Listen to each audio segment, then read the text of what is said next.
Nagbablog ako hindi para sa sarili ko. Nagbablog ako para sa pamilya ko. Kasi gusto ko silang alisin dito. Pag nanalo ako dito, sa laban na to, siyempre may papanalo ko na rin yung pamilya ko. Pamilya na meron ako. Hindi na pang sarili. Ilang taon na ba ako? 40 na ako mga tol. Hindi tayo gagawa ng paraan para makalis dito sa putang na kahirapan ka. Tignan nyo.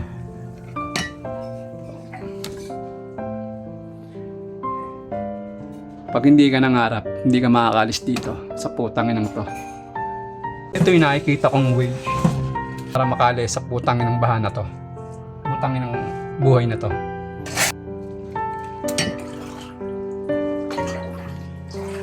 Ikaw, papayag ka?